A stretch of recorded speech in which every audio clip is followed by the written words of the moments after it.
Assalamualaikum warahmatullahi wabarakatuh. Yang terhormat Bapak Nanang Kosim selaku dosen agama dan teman-teman semua.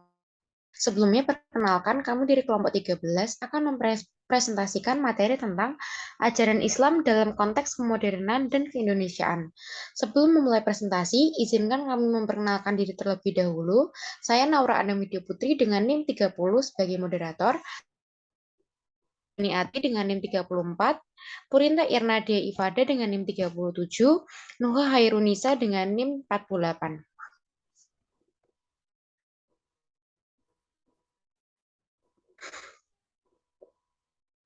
Ajaran Islam dalam konteks kemodernan dan keindonesiaan. Yang pertama, mozaik kasus tentang konsep iptek, politik, sosial, ekonomi, dan pendidikan dalam perspektif Islam. Yang kedua, ada argumen tentang kompatibilitas Islam dan modern. Selanjutnya akan disampaikan oleh rekan saya. Dan tempat dipersilahkan. Mozaik kasus dan solusi terkait tentang konsep iptek, politik, sosial, ekonomi, dan pendidikan dalam perspektif Islam. A. Islam terhadap iptek. Ilmu pengetahuan atau sains adalah pengetahuan tentang gejala alam yang diperoleh melalui proses dan metode ilmiah. Sedangkan teknologi adalah pengetahuan dan keterampilan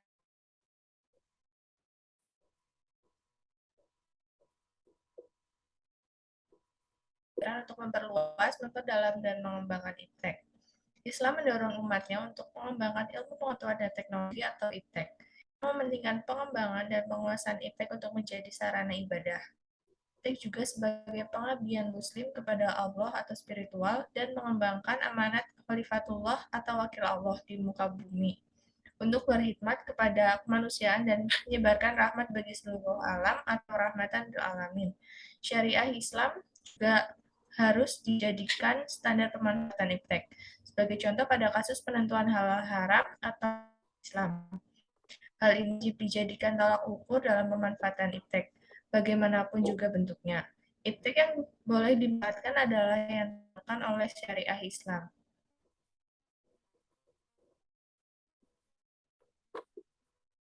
Islam terhadap politik. Islam dan politik adalah dua hal yang integral, oleh karena itu, Islam tidak bisa dilepaskan dari aturan yang mengatur urusan masyarakat dan negara, sebab Islam bukanlah agama yang mengatur ibadah secara individu saja. Islam juga mengajarkan bagaimana bentuk kepedulian kaum muslimin dengan segala urusan umat yang menyangkut kepentingan dan kemaslahatan mereka. Mengetahui apa yang diberlakukan penguasa terhadap rakyat, serta menjadi pencegah adanya kezaliman oleh penguasa. Rasulullah pernah bersabda, barang siapa di pagi hari perhatiannya kepada selain Allah akan dan barang siapa di pagi hari tidak memperhatikan kepentingan kaum muslimin, maka ia dalam sejarah perjuangan para sahabat terdapat bukti-bukti menunjukkan bahwasannya agama Islam memang memiliki otoritas terhadap politik. Salah satu yang menjadi bukti sejarah perpolitikan pada masa itu adalah ketika mengangkat seorang khalifah kepada negara atau kepala negara pengganti Rasulullah. C. Islam terhadap sosial. Islam sosial menurut Islam dilaksanakan prinsip warga negara dalam suatu negara, baik dari golongan muslimin atau bukan.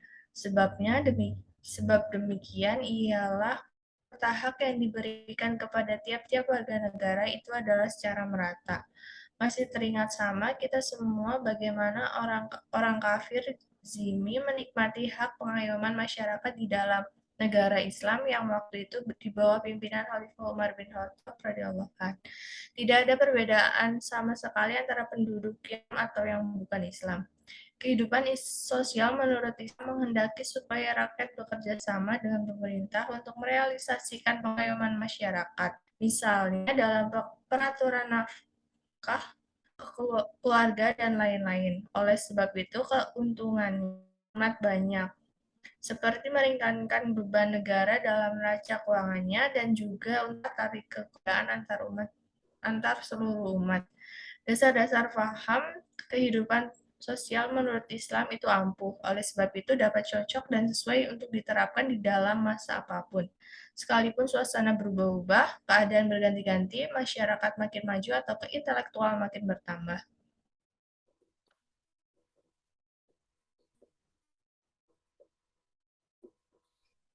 D. Islam terhadap ekonomi.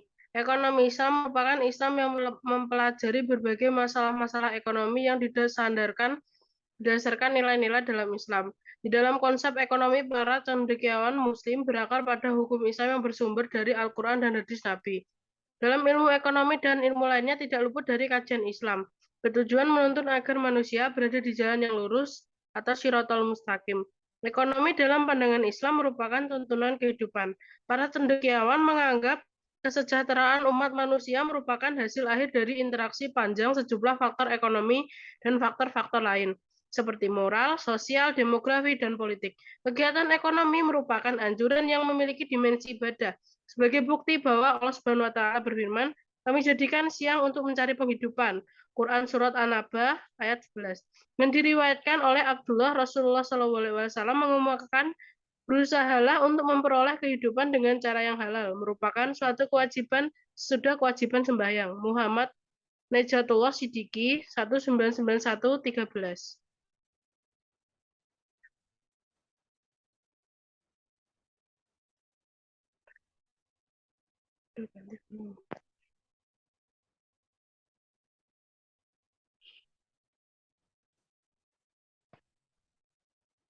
Berdasarkan ungkapan Al-Quran dan hadis tersebut, jelas menunjukkan bahwa harta, kekayaan materi merupakan bagian yang sangat penting dalam kehidupan kaum muslimin. Dengan demikian, dapat dikatakan bahwa Islam tidak menghendaki umatnya hidup dalam ketertinggalan dan keterbelakangan ekonomi. Sejalan dengan ungkapan, sungguh kekafiran itu mendekati kepada kekafiran al-hadis. Meskipun demikian, Islam tidak menghendaki pemeluknya menjadi mesin ekonomi yang melahirkan materialisme atau hedonisme. Ekonomi dalam pandangan Islam tidak bersifat materi semata, tetapi lebih dari itu rakus terhadap kekayaan dan sikap mementingkan materi belaka sangat dicela dan tidak disukai oleh Allah Subhanahu wa taala.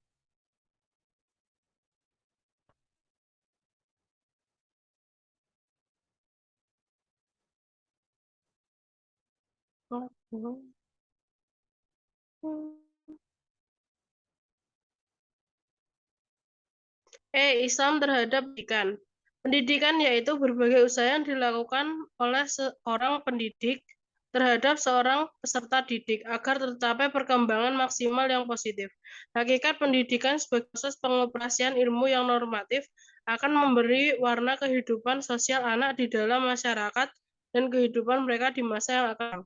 Sedangkan pendidikan Islam adalah proses transformasi dan internalisasi ilmu pengetahuan dan nilai-nilai Islami pada peserta didik melalui penumbuhan dan pengembangan potensi fitrahnya untuk mencapai keseimbangan dan kesempurnaan hidup dalam segala aspeknya. Tujuan umum pendidikan dan pengajaran dalam Islam ialah menjadikan seluruh manusia sebagai abdi atau hamba Allah Subhanahu wa taala. Tujuan pendidikan Islam sejalan dengan tujuan diciptakannya manusia, yaitu mengembangkan pikiran manusia dan mengatur tingkah laku serta perasaannya berdasarkan Islam. Dengan demikian, tujuan akhir pendidikan Islam adalah merealisasikan ubudiyah kepada Allah Subhanahu wa taala di dalam kehidupan manusia baik individu maupun masyarakat.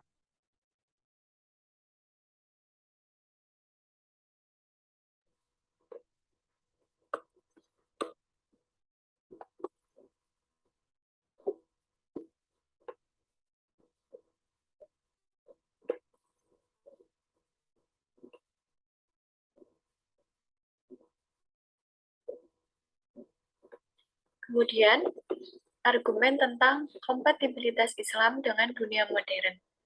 Modernisme Islam adalah anak kandung peradaban Barat modern, di mana dalam pengertiannya, kehadirannya dapat memberikan respon terhadap apa pemikiran yang berkembang di Barat, kemudian dicarikan padanannya dengan Islam. Bagi kaum modernis, Islam harus belajar dari kemajuan Barat, dengan tanpa meninggalkan inti ajaran Islam itu sendiri. Modernisme Islam tidak sendiri dalam melihat Barat, sebab ada 3 varian dalam melihat hubungan itu. Varian yang pertama, yaitu kelompok yang menolak sama sekali kemajuan dari Barat. Di masa awal, varian itu disebut kelompok tradisional. Kelompok ini sejak awal sudah curiga apapun yang datang dari Barat, baik itu pemikiran, corak organisasi, maupun penampilan, dianggap tidak sesuai dengan ajaran Islam.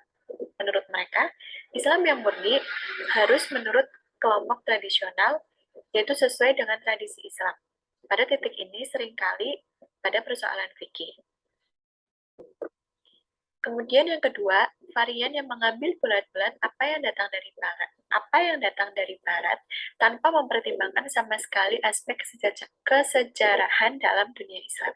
Secara sederhana, kelompok ini disebut sebagai pengusung sekularisme. Walau sekularisme adalah terma yang tidak sederhana, atau yang selalu diberi pengertian pemisahan agama dan negara, apalagi dimaknai dengan pemusuhan atau memusuhi agama. Ketiga, varian yang merespon ide barat secara optimis, namun mempertautkannya dengan Islam. Varian ketiga ini percaya bahwa dengan mengambil gagasan kemajuan barat dapat membuat Islam hidup di zaman modern dengan baik. Varian ini sering disebut Islam modernis. Namun, modernisme Islam bukan tanpa kritik. Sikap umat Islam dalam memahami dan membaca gelombang zaman tidak pada pemikiran yang statis.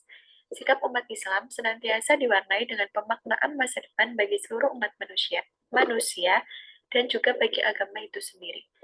Hal inilah yang menyebabkan Islam menjadi agama yang mampu mendapatkan tempat dalam berbagai aspek kehidupan manusia.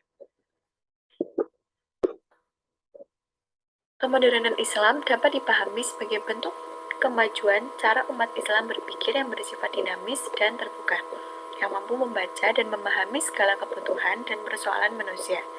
Namun, persoalan-persoalan kemanusiaan tersebut yang menyangkut penindasan, kesenjangan sosial ekonomi, demokrasi, serta pemaksaan keyakinan merupakan bentuk-bentuk ketidakadilan. Hal tersebut tentunya mengganggu prinsip kebebasan, harkat, martabat, kemanusiaan secara universal, serta dapat menghilangkan keadaban manusia dalam tatanan kehidupan ajaran Islam di era modern ini. Umat Islam hendaknya melihat setiap permasalahan dengan pemikiran yang terbuka, kreatif, dan penuh rasa optimis, sekalipun terhadap permasalahan kemajuan peradaban lainnya. Kemajuan peradaban lain bukan menjadi penghambat bagi Islam dalam menggali api semangatnya, tetapi menjadi bagian dari perkembangan dan kemajuan cara berpikir manusia.